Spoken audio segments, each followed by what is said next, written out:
Bismillahirrahmanirrahim. Welcome guys to my YouTube channel.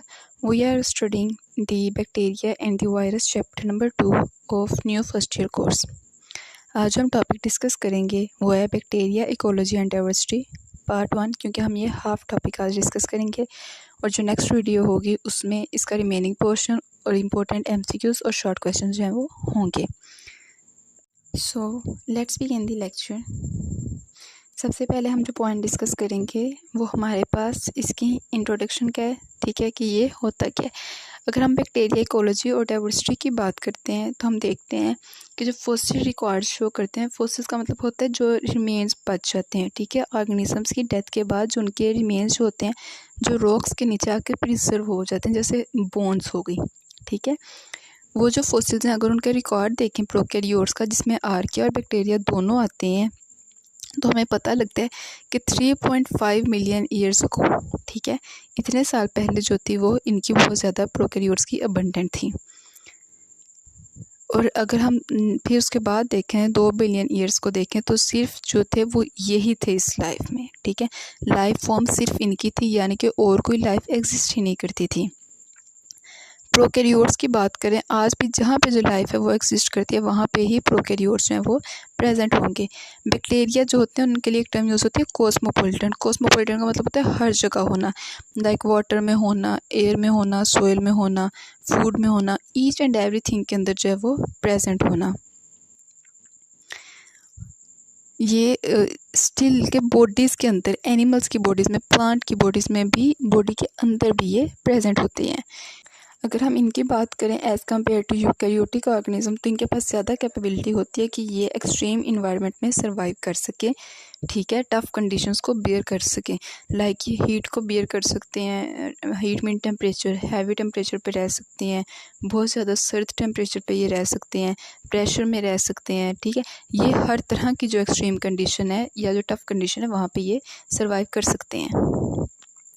फिर हम अपने टॉपिक को नेक्स्ट प्रोसीड करते हैं, जिसमें हम डिस्कस करेंगे diversity of bacteria and their ecology.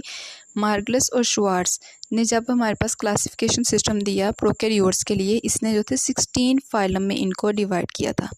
ठीक है, मार्गलस और श्वार्ट्ज ने 16 फाइलम में इसको डिवाइड किया था, जिसमें से हम कुछ जो फाइलम्स हैं उनको डिस्कस करेंगे. कुछ ऑर्गेनिजम्स को हम यहाँ पे कुछ ग्रुप्स को डिस्कस करने लगे हैं. सो अवर फर्स्ट ग्रुप इज़, अगर हम इनकी क्लासिफिकेशन की बात करें तो हमारा सबसे जो फर्स्ट ग्रुप है that is omni bacteria. Omni bacteria को बात करें तो ये रॉड शेप्ड होते हैं. ठीक है, रिजिड होते हैं, इनकी बॉडी बहुत ज़्यादा रिजिड मीन हार्ड होती है. रॉड शेप्ड होती है, हिट्रोट्रॉपिक होते हैं. हिट्रोट्रॉपिक का मतलब ये है कि ये अपना फूड जो है खुद से प्रिपेयर नहीं कर सकते, और ये ग्राम नेगेटिव बैक्टीरिया जो है वो इसमें आते हैं. फिर हम बात करते हैं इनके सेकंड कैरेक्टर पे. सेकंड कैरेक्टर ये है कि ये पैथोजेंस जो हैं, बहुत इंपॉर्टेंट पैथोजेंस हैं इस ग्रुप के. इन बैक्टीरियाज के पास, जो ओमनी बैक्टीरिया होते हैं, इनके पास फ्लैचुला होता है. स्पोर प्रोड्यूस नहीं कर सकते ये, इनके पास स्पोर प्रोड्यूस करने की एबिलिटी नहीं होती. और फिर ये एरोबिक होते हैं, यानी कि ये ऑक्सीजन की प्रेजेंस में सर्वाइव करते हैं. एग्जाम्पल्स की बात करें तो इसमें इशर्शिया कोराई एंड विब्रियोस जो है वो इसकी एग्जाम्पल में आ जाते हैं. तो ये 2 एग्जाम्पल्स हैं जो आपने करनी है. फिर हम सेकंड ग्रुप की बात करते हैं दैट इज़ साइनोबैक्टीरिया. अगर हम साइनोबैक्टीरिया की बात करें तो उसका हम देखते हैं सबसे पहला करैक्टर कि वो फोटोसिंथेटिक होते हैं. फोटोसिंथेटिक मीन कि वो अपना फूड खुद प्रिपेयर कर सकते हैं, जबकि हमने ओमनी बैक्टीरिया को इससे पहले डिस्कस किया था वो हिट्रोट्रॉप से वो अपना फूड खुद प्रिपेयर नहीं कर सकते थे. साइनोबैक्टीरिया जो है वो कर सकते हैं. फिर बात करते हैं कि इन्होंने जो है वो ऑक्सीजन लेवल बहुत ज़्यादा इंक्रीज़ किया है एटमॉस्फेयर में, इसलिए इनका जो है रोल बहुत ज़्यादा इंपॉर्टेंट है, क्योंकि ये फोटोसिंथेटिक है और फोटोसिंथेसिस के प्रोसेस में ऑक्सीजन रिलीज़ होती है. ठीक है, तो वो ऑक्सीजन रिलीज़ होने से इन्होंने एटमॉस्फेयर में ऑक्सीजन की कंसनट्रेशन बहुत ज़्यादा हाई कर दी है. फिर बात करते हैं कि इनके पास क्लोरोफिल कौन कौन सा आता है, क्योंकि फोटोसिंथेसिस के प्रोसेस में क्लोरोफिल बहुत ज़्यादा इंपॉर्टेंट होता है. इनके पास क्लोरोफिल ए और एसेसरी पिगमेंट्स होते हैं, जिसमें कैरोटिनॉइड्स, ब्लू और रेड जो हैं वो फाइकोबिलिन इसमें आ जाते हैं. अब कुछ की बात करते हैं इनके अंदर इसके अलावा बात करते हैं कि इनके जो होते हैं वो कुछ होते हैं, ये एबिलिटी होती है कि वो नाइट्रोजन से ऑक्सीजन को फिक्स कर सकते हैं, एटमॉस्फेयर से नाइट्रोजन को लेके उसे फिक्स कर सकते हैं। ठीक है, साइनोबैक्टीरिया के पास ये एबिलिटी होती है कि वो नाइट्रोजन से एटमॉस्फेयर से नाइट्रोजन लेते हैं और उसे फिक्स करते हैं। इस कैरेक्टर को वो अपने स्पेशलाइज्ड सेल के थ्रू करते हैं जिनको हेटेरोसिस्ट कहा जाता है। नॉर्मली जो प्लांट्स होते हैं या जो ऑर्गेनिजम्स होते हैं वो ऑक्सीजन को फिक्स नहीं कर सकते, बट ये जो बैक्टीरिया होते हैं इनके पास ये एबिलिटी होती है कि ये ऑक्सीजन को फिक्स करके उसे यूज़ कर सकते हैं। और जिस स्पेशल सेल के थ्रू ये एक्टिविटी होती है उसको कहते हैं हेटेरोसिस्ट। और ये जितनी भी सोइल जो है ये कॉमन है, जहाँ पे सोइल जो है वो उस सोइल में रहते हैं जहाँ पे ये मैट फॉर्मेशन करते हैं। लाइक ये अपनी पूरी की पूरी कॉलोनिया से जैसे शीट बिछी होती है वैसे ये जो है उस फॉर्म में जो है वो सोइल के अंदर अक्सर देखे गए हैं। और जो इनका नेक्स्ट कैरेक्टर है वो ये है कि सी सेंडिमेंट्स में बात करें, ठीक है, जहाँ पे लाइकन फॉर्मेशन होती है रॉक्स में या सेंडिमेंट्स की बात करें तो जो साइनोबैक्टीरिया होते हैं ये डोमिनेंट होते हैं वहाँ पे, तो ये इनका कैरेक्टर है कि डोमिनेंस जो है वो शो करते हैं। अब अगर हम मूव करें, moving toward our third group that is mycoplasmas and the स्पाइरोप्लाज्मास।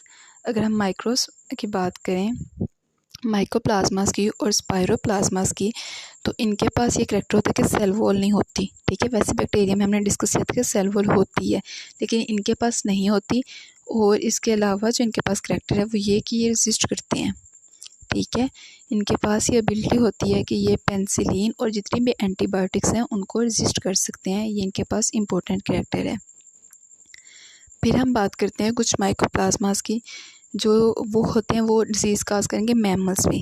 ठीक है, मैमल्स में लाइक ह्यूमन बींग्स, काउस, ये सब में जो है वो डिजीज़ काज करेंगे। जैसे एग्जांपल की बात करें तो निमोनिया काज करते हैं ह्यूमंस में। स्पाइरोप्लाज्मास की बात करते हैं तो ये प्लांट्स में डिजीज़ काज करेंगे, जैसे येलोइंग डिजीज़ हो गई कोकोनट में। तो ये जो है इनका कैरेक्टर है कि ज़्यादातर जो है ये डिजीज़ काजिंग जो होते हैं सब्सटेंस होते हैं या ऑर्गेनिजम्स होते हैं। फिर हम बात करते हैं फोर्थ ग्रुप की, दैट इज़ स्पाइरोकाइट्स। स्पाइरोकाइट्स की बात करें तो इनके पास जो होता है वो लॉन्ग स्पाइरला जो होता है वो होता है, और ग्राम नेगेटिव जो है इनके पास सेल वॉल की टाइप होती है। अगर हम इनके फ्लैजिला की बात करें तो इनके पास फ्लैजिला वेरी करते हैं, 2 से लेके 100 तक फ्लैजिला इसके अंदर जो है वो प्रेजेंट हो सकते हैं। उसके बाद फिर बात करते हैं इनके इंपॉर्टेंट कैरेक्टर की, जिसमें ट्रिपोनिमा जो है वो इंपॉर्टेंट स्पाइरोकाइट्स आ जाते हैं। एज एग्जांपल आप इसको जो है वो पॉइंट मार्क कर सकते हैं। फिर बात करते हैं डिजीज़ की। डिजीज़ की बात करें तो ये एक डिज़ीज़ जो है वो काज करते हैं, इसको कहते हैं सेफिल्स। सेफिल्स की बात करते हैं तो ये वो डिज़ीज़ काज करके जो कि सेक्सुअली ट्रांसमिटेड की जाती हैं या जो है वो इंटरकोर्स के या जो होता है इन प्रोसेस के थ्रू जो है वो ट्रांसफ़र होती हैं एक पर्सन से दूसरे पर्सन में। फिर हम बात करते हैं our fifth group that is pseudomonas. Pseudomonas को अगर हम बात करें तो ये स्ट्रेट या कर्व ग्राम नेगेटिव होते हैं, रॉड शेप्ड होते हैं। इनके पास जो एक होता है और इनके सिर्फ एक एंड पे फ्लैजिला होता है, वो एक भी हो सकता है या वो ज़्यादा भी हो सकते हैं, लेकिन होगा सिर्फ एक एंड पे। ये सोइल के अंदर भी रहते हैं, वाटर के अंदर भी रहते हैं, और ये अपने ऑर्गेनिक कंपाउंड्स की जो है उनको इजीली जो है वो तोड़ सकते हैं। इनके पास ये एबिलिटी होती है कि वो ऑर्गेनिक कंपाउंड्स को तोड़ सकें। ये ऑटोट्रोप्स भी होते हैं। ऑटोट्रोप्स मीन कि ये अपना फूड खुद प्रिपेयर कर सकते हैं। और कुछ जो होते हैं वो पैथोजेंस के तौर पे भी काम करते हैं। पैथोजेंस मीन कि ये हार्मफुल होते हैं, डिजीज़ कॉजिंग होते हैं प्लांट्स में। फिर हम बात करें तो इनका जो रोल होता है वो डीनाइट्रिफिकेशन में भी होता है, क्योंकि ये इनके पास ये एबिलिटी होती है कि ऑर्गेनिक कंपाउंड की ब्रेक डाउन कर सके, तो ये ब्रेक डाउन में हेल्प करते हैं। डीनाइट्रिफिकेशन भी ऐसे ही प्रोसेस में ब्रेक डाउन की जाती है नाइट्रोजन की, उसको एटमॉस्फेरिक नाइट्रोजन में कन्वर्ट कर दिया जाता है। इनकी अक्रेंस की बात करें, ये सोइल में होते हैं, वाटर में होते हैं और रॉ वेजिटेबल में होते हैं।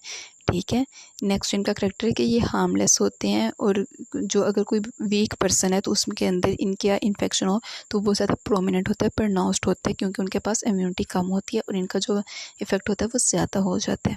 अब हम इनकी कुछ विजुअल रिप्रेजेंटेशन की बात कर लेते हैं कि how they look like. Escherichia coli की बात करें तो उसमें हमारे पास ओमनी बैक्टीरिया जो है ये उसकी क्लासिफिकेशन है, जिनकी रॉड शेप्ड होती है।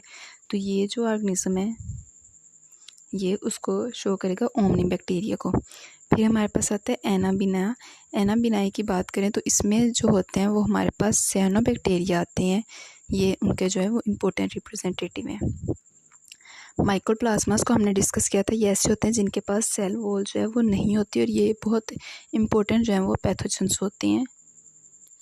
फिर ट्रैपोनीमा को हमने बात किया था। ट्रैपोनीमा में हमने कहा था ये स्पाइरोकाइट्स होते हैं जो कि इस चीज़ को, इनके पास जो फ्लैजिला है वो बहुत ज़्यादा होते हैं और लॉन्ग स्पाइरिला होता है, तो ये इनकी स्पाइरिला शेप्ड जो है वो स्ट्रक्चर है। फिर हमारे पास आ जाते हैं सीडोमोनास। सीडोमोनास की बात करते हैं तो हमने इनका कहा था कि इनके एक एंड पे फ्लैजिला होता है, तो ये आप देख सकते हैं ये इनका एक एंड है और यहाँ पे बहुत ज़्यादा जो फ्लैजिला है वो प्रेजेंट है। ठीक है, this is all about the lecture, hope you will get it. If you find any confusion you can ask me in the comment session. See you in the next video and the part 2 of this lecture will be uploaded soon, जिसमें हम discuss करेंगे इसका remaining portion, जिसमें 3 हमारे groups रहते हैं। इसके अलावा हम डिस्कस करेंगे उसमें कि इंपॉर्टेंट MCQs कौन से हैं इस टॉपिक से रिलेटेड और इंपॉर्टेंट शॉर्ट क्वेश्चंस कौन से हैं। Stay tuned with us, thank you.